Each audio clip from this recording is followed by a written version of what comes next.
With the conclusion of the Ether storyline at the end of Black Ops 4 Zombies with Tag der Toten and the closing of the multiverse collapsing into the single linear universe we are now within in the Dark Ether timeline, as well as the demise of both Ultimus and Primis, fans have been desperately craving more from these characters. I've always imagined, well, what if we could get untold stories still within that Etherverse, because at the end of the day it is a multiverse, and whilst yes, they are telling a new story, I would still like to see some of those alternative universes that we never explored before and get some untold stories with these beloved characters, taking entirely different takes on them, since theoretically there's an infinite amount of possibilities in a multiverse. But many would argue that would detract from the current storyline they're trying to tell and would just crave people asking for their return. And we could end up in a similar situation to Black Ops 4 where they tried telling the end of the Ether story while simultaneously starting a new Chaos story. Maybe telling two different stories at once isn't a good idea, but personally I would like to see this, and it would be a good way for them to still incorporate these characters without ruining the ending on Tag der Toten, because it would just be set before then. I mean, if they want to just keep it related to the current Dark Ether story, they could somehow find a way to tie in some alternative universe we haven't explored in that multiverse with the new story. I'm sure it's possible for them to write it away, like for example they left some kind of artifact that then becomes important in the current Dark Ether story. But then again, the story wouldn't be told linearly, and they are trying to tell it linearly nowadays. I mean, I guess there's a time jump between Cold War and Modern Warfare Zombies, but that's probably because Gulf War Zombies was probably always intended to be the following game, but they ended up being forced to make Modern Warfare 3 Zombies, and as a result, that's why the story isn't being told linearly. It's probably not what they actually wanted. Nevertheless though, there is an untold story of Primis, and I thought I would delve into it in this video because this story is so different from anything we have gotten within the Ether story, and it's so interesting to prosper on. The Call of Duty franchise has captivated gamers worldwide with its intense gameplay, compelling narratives, and iconic characters. In recent years, Call of Duty Mobile has expanded the franchise's reach by offering a unique gaming experience on mobile devices. Beyond the game itself, Call of Duty Mobile has a story which delved into the world of comic books, providing fans with an immersive storytelling medium to further explore wacky lore containing many fan-favorite characters. This video will explore the interconnected narratives of Call of Duty Mobile and its comic books, examining how they complement each other to create a universe filled with action, intrigue, and suspense. While this story at large is incredibly complex and long-reaching, to keep it manageable, we will only be previewing a small portion in this video. Our video today is on the first books containing Primis, the familiar zombies protagonist. Now basically, because a multiverse existed in Call of Duty, we can write away Call of Duty Mobile's storyline as just being yet another universe in that multiverse. This can all technically still be canon to the overall greater picture of Call of Duty, while still being self-contained. But it's so different from anything we have seen in Call of Duty Zombies before, I thought I would delve into the story of Call of Duty Mobile's Primis. For those who are unfamiliar with Call of Duty Mobile, who may have not been paying attention but are craving more of our original crew. Originally, the only member of Primis we see in COD Mobile's story is Dempsey. Let us begin with his initial appearance, and we can move forward from there. Frankly, not much interesting happens prior, so we are not missing too much of the story skipping this far. In the 8th issue of the comic, Simon Ghost Riley and Dempsey, yes, that's how crazy this story is, all of these characters are interconnected and doing things you would never imagine them doing side by side, and this story is so crazy and contains so many crossover characters, it really seems like fan fiction, but it's so cool at the same time. Anyways, they are sent together into a city targeted by Makarov himself. While investigating, Tank observes the lack of tactical value behind the city's targeting. It just doesn't seem to add up. Suddenly, they come under attack and Ghost eliminates the clown ambusher before Tank seizes the assailant's weapon, hinting at external supply sources. The pair stumble upon an abandoned gulag serving as the hideout for Kruger and Mace. Tank confronts Kruger while Ghost faces off against Mace. Ghost's tactical throw disarms Mace, leading to a close quarters combat showdown in the showers. As the intense battle unfolds, Tank intervenes after his struggle with Kruger, forcing Mace to retreat. Descending a staircase, they encounter Reznov, an aged veteran over 100 years old, adding even more mystery to the true purpose of their mission. Reznov reflects on his past exploits in the Soviet armed forces, telling the story of a clandestine operation at a German facility long ago. Leading his team in a daring assault, they braved a barrage of enemy fire to infiltrate the base. Amid the chaos, Reznov emerges as the lone survivor, discovering the deadly gas Nova 6 within the facility. Eliminating all scientists present, he secures the gas for the Russian forces, who conceal it in underground bunkers. He discloses his unique knowledge of the bunker's locations, a closely guarded secret known only to a select few. With the enemy likely in pursuit of this gas as well, this means that Tank, Dempsey, and Ghost will need his help. Following Ghost's extraction, extraction of critical information from Reznov, he coordinates with Mara to track down Makarov and halt his nefarious plans. Mara, alongside her team comprising of Golem, Otter, and an unnamed Milsim character, infiltrates Makarov's heavy guarded jungle base. A tense standoff ensues between Mara's squad and Mace, culminating in Mace's betrayal of Makarov as he eliminates his former ally before fleeing into an underground bunker. Triggering an EMP missile from the bunker, Mace disrupts global electronic systems, over-maneuvering Soap's team and leaving Ghost and Tank stranded in a compromised aircraft. Reflecting on the mission's shortcomings, Ghost laments the lack of substantial intelligence gathered on their adversaries. Meanwhile, Mace launches attacks in disguise, collaborating with the enigmatic criminal figure Hedora K to orchestrate a plan that cripples worldwide electronic infrastructure. Despite the chaos, Ghost and Tank survive the EMP assault, regrouping with fellow operators at the club. Acknowledging the formidable threat posed by Hedora and Mace, Ghost expresses concern over their inability to locate or combat the duo effectively.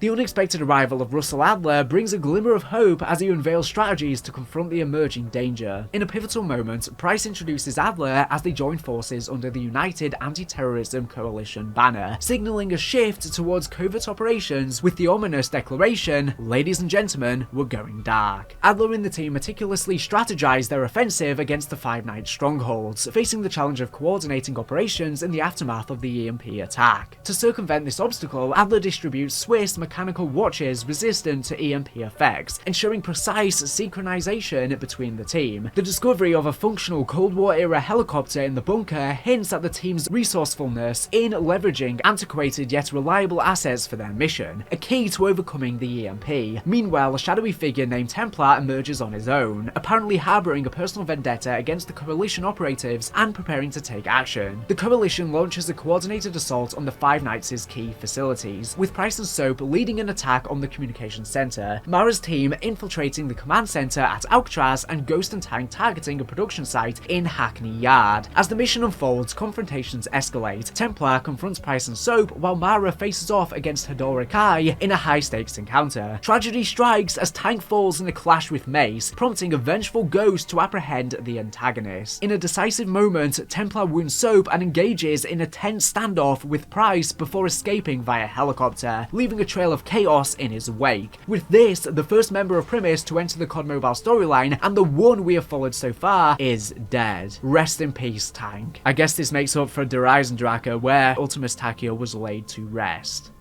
Good to see you, Tank.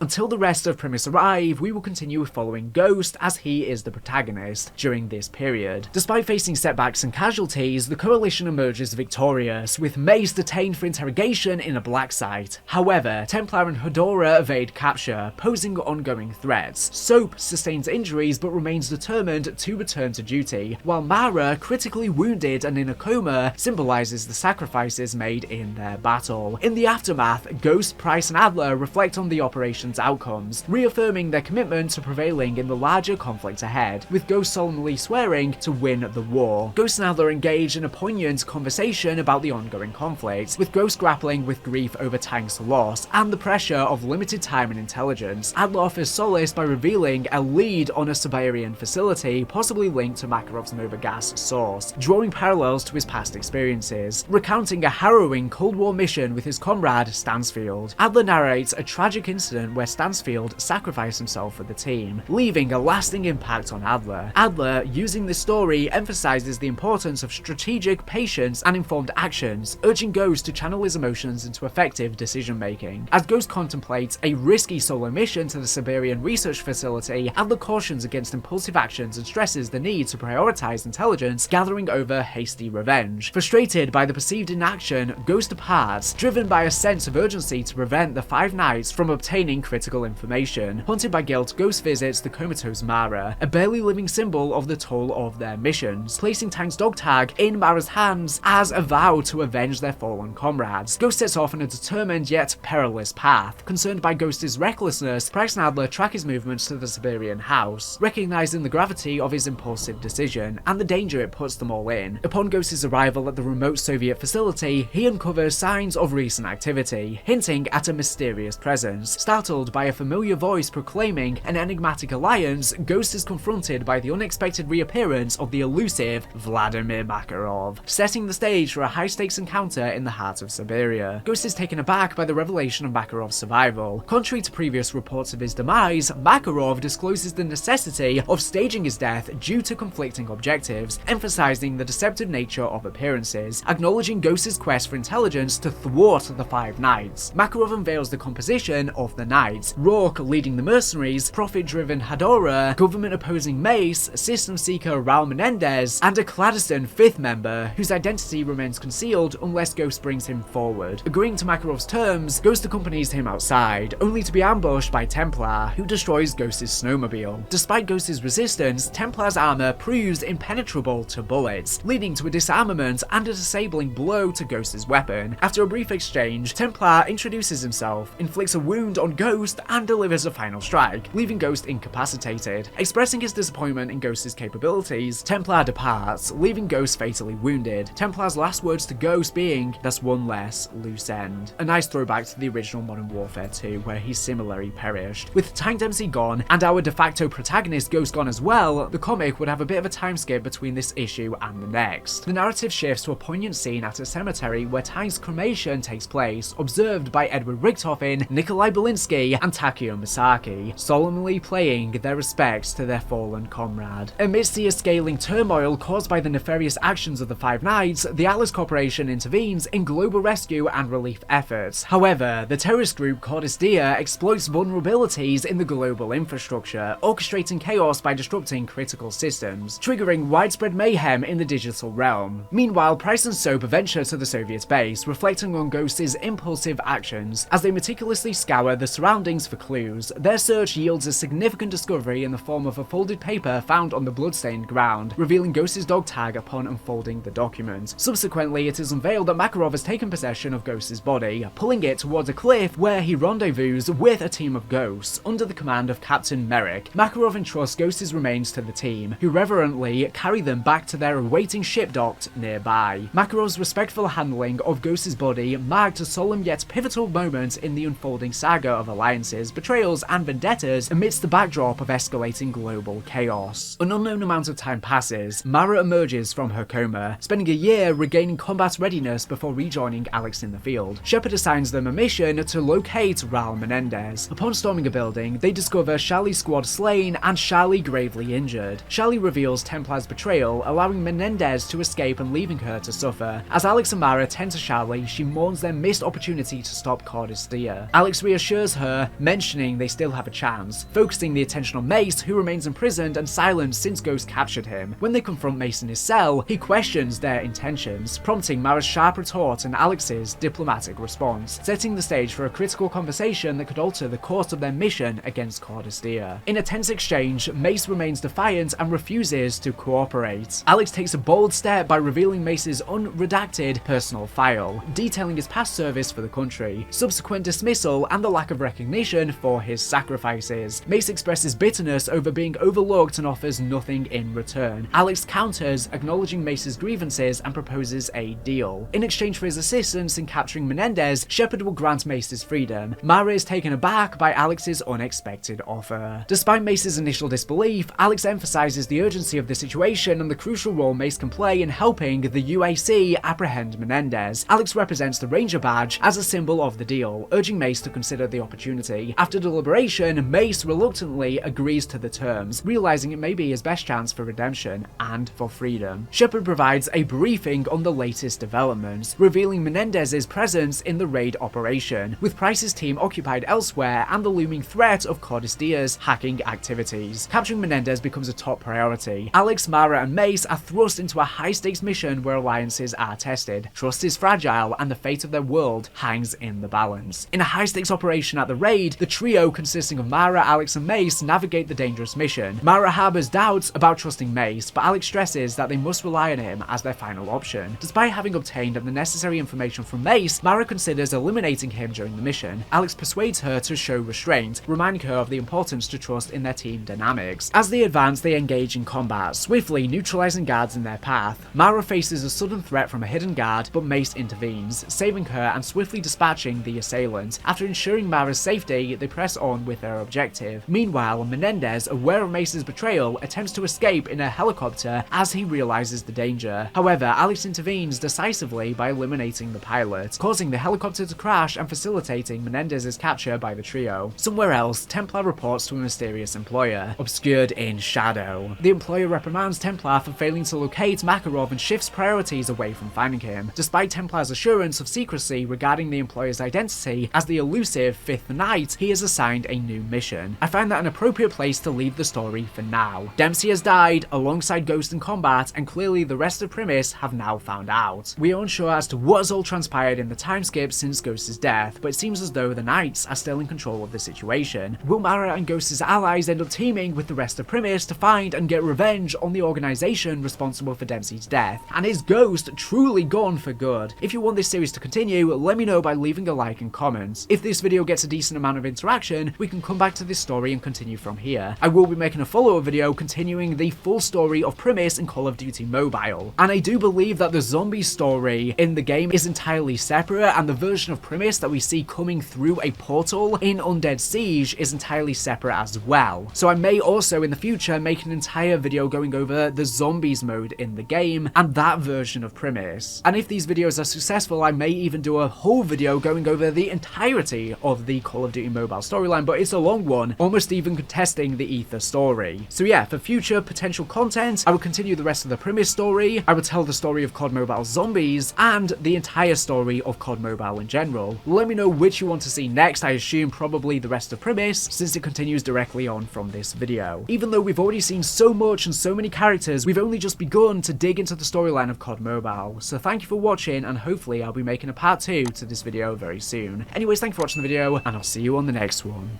Bye.